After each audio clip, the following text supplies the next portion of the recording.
नमस्कार। मातृशक्ति और पितृशक्ति कहा जाता है कि जो हम अपने आने वाली पीढ़ी को और वर्तमान समाज को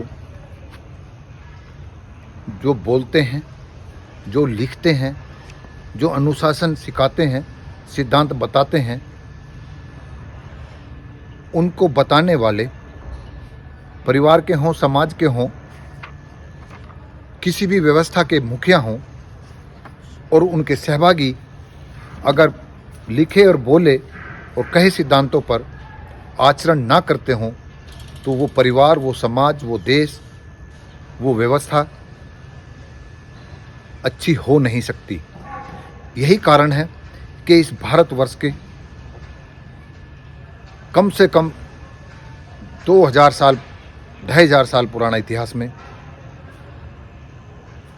स्थानीय जिम्मेदारों के अपने ही लोगों के साथ में कहे और बोले लिखे के विपरीत आचरण करके उनको आर्थिक सामाजिक रूप से प्रताड़ित किया हो, शोषित किया हो, वंचित किया हो, असमानता में रखा हो। उसी के कारण इस देश के विदेशी आक्रताओं ने धार्मिक, आर्थिक, सामाजिक स्थिति को अपमानित और जलील भी किया है और इस भूभाग को बांटा भी है। तो मैं ये इस परिप्रेक्ष्य में बता रहा हूँ कि हमारे मुखिया जी ने कर्नाटक में HAL के कंपनी, जो हमारे हिंदुस्तान एटॉमिक लिमिटेड कंपनी है, जो हवाई जहाज हेलीकॉप्टर्स बनाती है, उसके एक संयंत्र का बहुत बड़ा एशिया का बनाने का प्लांट लगाया है, संयंत्र लगाया है, जो 20 साल में 1000 विमान बनाएगा। उसके शिलान्यास में HAL के लिए बहुत ही बड़े बड़े कसीदे मोदी जी ने करे हैं। ये है, इतना बढ़िया है, ऐसा है, वैसा है, वो आप सुन लेना। और ये बताते हुए कहा कि विपक्ष ने और आलोचकों ने हमारी HAL की प्रतिष्ठा पर, निष्ठा पर, विश्वसनीयता पर प्रश्नचिन्ह खड़े किए हैं। भाषा तो क्या होगी, मैं इसको एक प्रारूप बता रहा हूं आपको। तो इससे बड़ा झूठ कोई हो सकता है और इससे बड़ी धोखेबाजी हो सकती है क्या कि जब यूपीए सरकार थी, राफेल से जो डील हुई थी उनकी कंपनी से, उसमें 136 विमान भारत आने थे। उनमें 18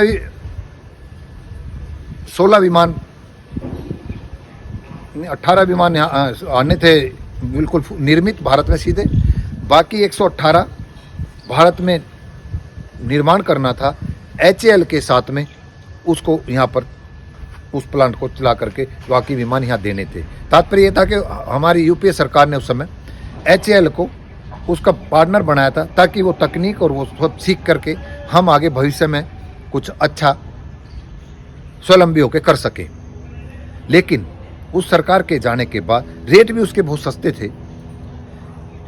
इस सरकार में जब वो डील हुई हमारे मुखिया जी के साथ में, देश के डूबते हुए उद्योगपति, कारोबारी अनिल अंबानी साथ गए और इस डील से पहले आनंद फानन में एक कंपनी बनाई गई और उसको वहाँ पर जा कर के जो डील हुई 36 विमान यहाँ आने थे,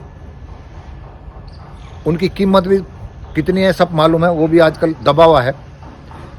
और उसके मेंटेनेंस के लिए HAL को पार्टनर ना बना करके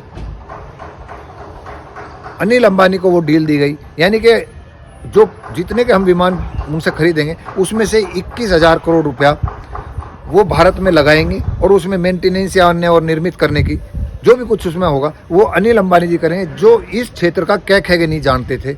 उनको इतनी महत्वपूर्ण और सेंसिटिव कार्य की जिम्मेदारी दी थी। तब विपक्षियों ने इसकी आलोचना की थी कि HAL पे भारत सरकार भरोसा नहीं कर रही है। विदेशों में भी बहुत आलोचना हुई थी, लेकिन आज उल्टा बताया जा रहा है। तो तात्पर्य मेरा ये है, हमारे मुखिया जी झूठ चरम काल पे बोलते हैं और नाइकी का ऐसा भूत चढ़ा है महानायक बनने का, और अंध भक्तों ने इतना बड़ा कि इनके ये झूठ साफ नजर आ रहे हैं। जो भी वादे भारत की जनता से किए हैं एक भी पूरा नहीं उतरा है, सब हवा हवाई हैं। उसके बावजूद भी ये इतना बड़ा झूठ बोल रहे हैं। तो मैं जो कह रहा हूँ कि मुखिया का जिम्मेदार होना और दर्शन देना विरोधाभास है, बोलने और करने में और आचरण में जब धरती आसमान का अंतर है। तो इन्हीं भाव को ये समझते हुए मैं ये कहूँगा कि इतिहास ये कहता है कि जो ये जनता या खुद मुखिया जब महानायक बनने की भूख में लग जाता है तो वह भूल जाता है कि आपकी ये तात्कालिक अवस्था अगर आडंबर और झूठ और पाखंड और के आधार पर अगर की जा रही है तो उसका अंतोगत्वा आपके वे नायक बनाने वाले समर्थक, आपके ही वे हाँ मिलाने वाले लोग आपके ही पतन का कारण बनते हैं। जो भी महानायक हुए हैं उनके पतन का कारण 90% वही समाज, वही समर्थक होता है। तो मैं ऐसा समझिए कि जैसे नेहरू के जब नायक का दौर था तो सहकारी खेती भारत में आ रही थी। जब चौधरी चरण सिंह जी ने नासिक में उस महासम्मेलन में खुलकर 1 घंटा विरोध किया, नेहरू जी के सामने, देश के प्रधानमंत्री के सामने, उत्तर प्रदेश में मंत्री रहते हुए उसी सरकार में, उस विचार को वहीं पे नेस्तनाबूद करा दिया। और कहना तात्पर्य है कि उसके आंतरिक लोगों ने ही उनके उस व्यवस्था को धीरे धीरे धराशायी करने की नींव रख दी थी। तो मैं अब समय की मांग ये होगी,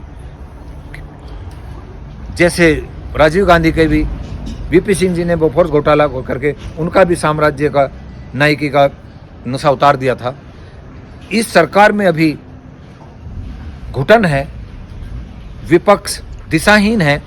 दिशाहीन इसलिए है तो अब मैं ये भी कहूँगा साथ में, तो अब इससे ये समझ लें वे नेता भी कि आपको अब लॉ एंड ऑर्डर तो बढ़िया देना ही पड़ेगा। इस सरकार का लॉ एंड ऑर्डर का आम जनता के लिए, वो अलग बात है कि जो इनके चहेते माफिया हैं या कारोबारी हैं उनके लिए नियम कानून की धज्जा उड़ाते हैं, लेकिन आम जन को लॉ एंड ऑर्डर का फायदा हो रहा है, इसको हम नकार नहीं सकते। ये भी इस विपक्ष को वादा करना पड़ेगा। और साथ में जो फाइल इनकी जो घोटाले, आय से अधिक संपत्ति, उसका भी आपको अब बदलाव करना पड़ेगा।